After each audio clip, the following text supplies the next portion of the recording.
Your flight is canceled. The gate agent shrugs and mentions weather delays while pointing to a perfectly clear sky outside. You're told it's out of their control, but passengers at the next gate are boarding normally for the exact same destination. What if I told you that your cancellation might have nothing to do with weather and everything to do with a complex web of corporate decisions, hidden staffing crises, and profit calculations that airlines desperately don't want you to understand? The airline industry has mastered the art of cancellation excuses, and today we're pulling back the curtain on the real reasons your travel plans get destroyed. Most passengers think flight cancellations come down to three simple factors: bad weather rolling through major airports, mechanical issues with aging aircraft, or the occasional air traffic control delays that ripple through the system. These explanations feel reasonable because they shift blame completely away from the airlines themselves. Weather is an act of God. Mechanical issues suggest they're prioritizing your safety. Air traffic control problems are clearly the government's fault, not theirs, but industry insiders know a different truth. While weather does cause legitimate delays, it has become the airline industry's favorite scapegoat for problems that have absolutely nothing to do with Mother Nature. The Department of Transportation requires airlines to report the true cause of every delay and cancellation to the Bureau of Transportation Statistics. But there's a reporting loophole that airlines exploit ruthlessly. If weather is a factor anywhere in their massive network, even hundreds of miles away, they can use it as a domino effect excuse for cancellations actually caused by their own operational failures. Here's how this shell game works in practice. A severe weather event impacts a major operational hub, genuinely disrupting operations for a few hours. But airlines will use that isolated weather event to justify late arriving aircraft cancellations for the next 48 hours across their entire network, even for routes that never came close to the actual storm. A routine flight under clear blue skies gets canceled. The gate agent tells passengers it's due to weather, pointing to radar images of storms occurring in a completely different region of the country. What they don't mention is that the real reason involves a pilot timing out, a lack of reserve crews, and a staffing shortage that has been building for months. The weather excuse works because passengers can see the radar on their phones. But the reality is that airlines use these localized weather events to mask what should be officially coded as air carrier delays, disruptions entirely within the airline's control. The real crisis hiding behind these weather excuses is a staffing shortage so severe that airlines are playing a desperate game of musical chairs with their crews every single day. Major airlines cut roughly 100,000 jobs across the globe during the pandemic. Pilots, flight attendants, mechanics, and ground crews were all shown the door as companies fought to survive. But when travel demand bounced back faster than anyone predicted, these airlines discovered they couldn't simply flip a switch and rehire everyone. Training a commercial pilot takes months, even if they already have experience. Flight attendants need rigorous recertification. Mechanics require specific training for each aircraft type.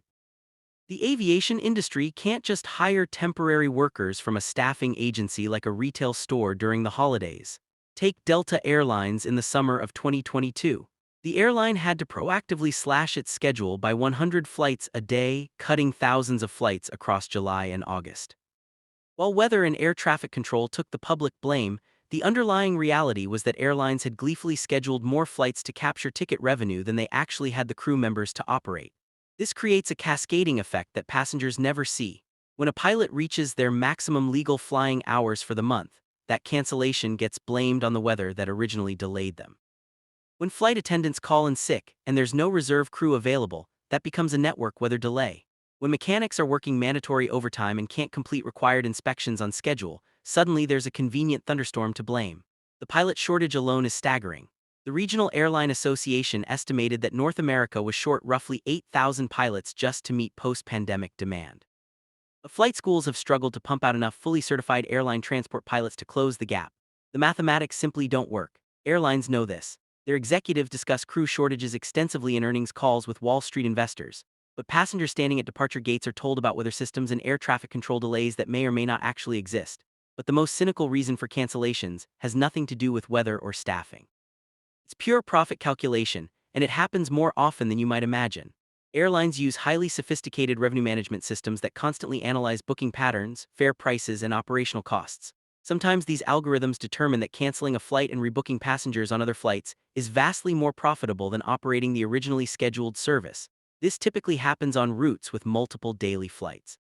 If a scheduled flight is only partially full, but a subsequent departure on the same route is completely sold out, the airline's computer systems might recommend canceling the underperforming flight. Passengers get rebooked on the later flight, which was going to operate anyway. The airline saves massive amounts on jet fuel, crew costs, and airport landing fees. The canceled flight gets blamed on weather, mechanical issues, or crew scheduling problems. But the real reason was a spreadsheet calculation that determined combining two partially full flights into one completely full flight would increase profit margins. This practice, known internally as capacity discipline, became a core strategy to maximize revenue. Airlines operate fewer flights at higher passenger loads, even if it means totally disrupting the lives of their customers. Southwest Airlines faced intense national scrutiny during their historic meltdown in December 2022, when they canceled nearly 17,000 flights in just over a week. While the company initially pointed the finger at a massive winter storm in Denver, internal communications quickly revealed the truth.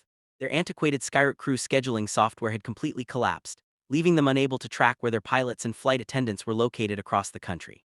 The storm was real, but it lasted less than 24 hours. The cascading cancellations continued for over a week, because Southwest's operational systems couldn't handle the complexity of rebooking thousands of displaced crew members. Yet passengers were consistently told that weather remained the primary factor. American Airlines and others have perfected a different strategy known as wholesaler scheduling or schedule trimming. They will aggressively schedule flights they know they probably can't operate, especially during peak travel periods. If demand materializes and they can find the crew, the flights operate normally. If demand is softer or crew availability becomes an issue, these placeholder flights get quietly canceled weeks in advance, often with weather or operational adjustments cited as the reason. This practice allows airlines to capture your credit card money and market share during the booking process. Passengers who book these flights rarely realize they were basically beta testers for the airline's profit algorithm. The human cost of these hidden cancellation strategies extends far beyond missed vacations and delayed business meetings. Emergency travel becomes exponentially more difficult when airlines use cancellation excuses to hide their operational failures. Passengers trying to reach family members in medical emergencies find themselves stranded, not because of an actual storm, but because of an airline computer algorithm optimizing for quarterly profit margins. The bitter irony is that honest communication about these challenges would likely generate more passenger understanding than the current system of misleading excuses. Most travelers would much rather know that their flight is canceled, because the airline doesn't have enough pilots rather than being told about fictional weather problems while looking at a sunny sky. But transparency threatens the airline industry's carefully constructed narrative that operational problems are always an act of God. Admitting to staffing shortages opens up uncomfortable conversations about wages, working conditions, and long-term planning failures that executives would rather avoid. The next time your flight gets canceled and you hear about weather delays, look outside. Check the radar on your phone yourself. Ask other passengers where their flights are going. You might discover that the thunderstorm causing your delay exists exclusively in the airline's excuse playbook. The aviation industry's cancellation shell game continues because passengers blindly accept the explanations they're given. But armed with the truth about how these decisions really get made, travelers can at least understand why their carefully planned trips keep getting derailed by problems that have absolutely nothing to do with the weather forecast. Your canceled flight might not be an act of God after all. It might just be an act of corporate accounting.